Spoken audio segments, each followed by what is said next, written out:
It has been a tough 12 months for people in KwaZulu-Natal. More than 121,000 people were affected in the recent flooding, and more than 7,000 people are now living in community shelters as a result. Damage to major infrastructure has severely impacted the economy in the province, which is still trying, by the way, to recover from last year's unrest in July. For more on this, we're joined by Business Unity South Africa President Bonang Mohale, who's written about the challenges of KwaZulu-Natal. Mr. Mohale, welcome to the program today. Let's begin first with why you thought it was so important to draw the links between the unrest in July, the corruption situation, and just the catastrophic impact of the floods this month. Ntate Thembekile, you are absolutely correct. The link is unavoidable. It's glaring us in our face. You see, KwaZulu-Natal suffers from floods every year. It's not like we don't know about it. Secondly, there are 3 major floods that happened just in the last 5 years. The last one was 2019, 165 millimeters of rain, which was a record then. Now we are talking about 351 millimeters of rain.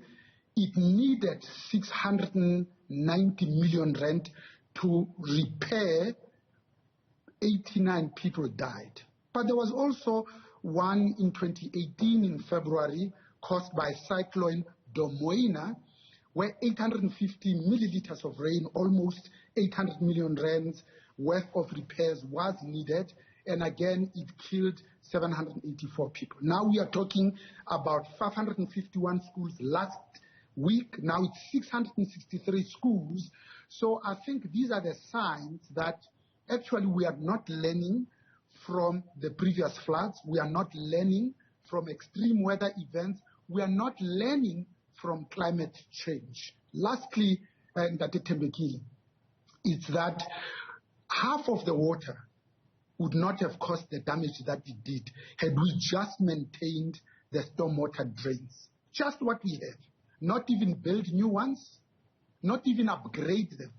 Just make sure that there is no rubbish there, that there's no debris, that the grass is not overgrown. As a result, our streets became raging torrents of rivers.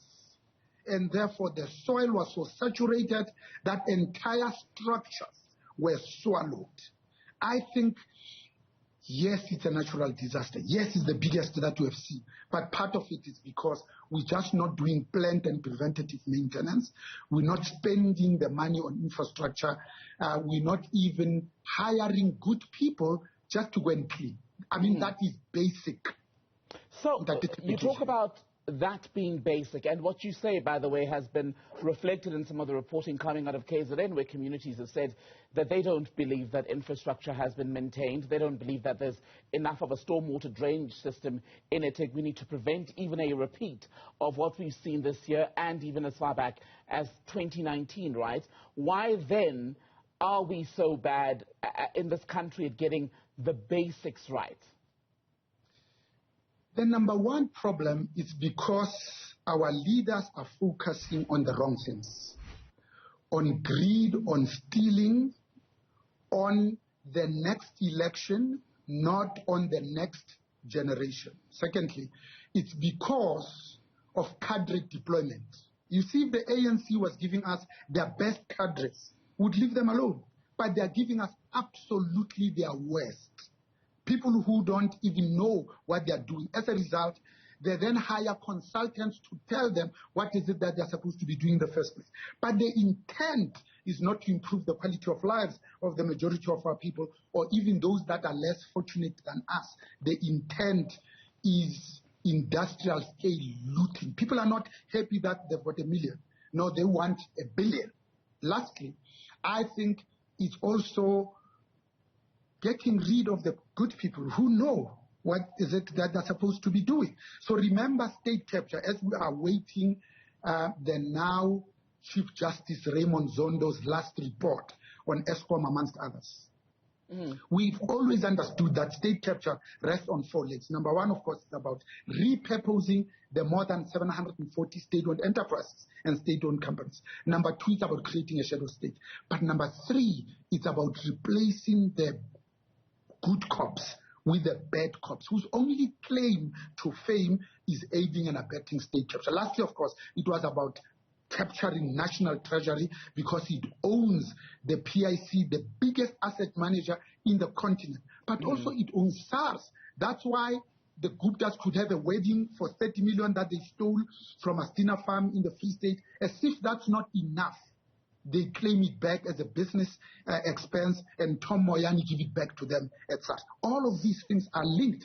I think the message to all of us, as I conclude, these are the signs of a failing state when municipalities are just not doing this that they're paid to do. Next to the provinces, in fact, by definition, this is rapidly becoming a failing country. Pardon me. Let's talk about business, which you are part of, the private sector, very much complicit in South Africa's corruption emergency. I mean, you were talking about infrastructure, and we've read time and time and again, even if it's not KZN specific, in cases where there's poor infrastructure, be it the construction of RDP homes, be it roads that wash away when it just drizzles in some parts of this country, the private sector is complicit. It is greasing those political palms. So what work is going on there to make sure that corruption is indeed rooted out? Because it's not a one-way street. Exactly. So you have hit the nail on the head, but there are two separate things. So the roads that washed away in Limpopo, the bridges that collapsed in KwaZulu-Natal, and what we'll continue to see happen, it's the tenders that were given to the comrades by this ANC-led government. That's not business.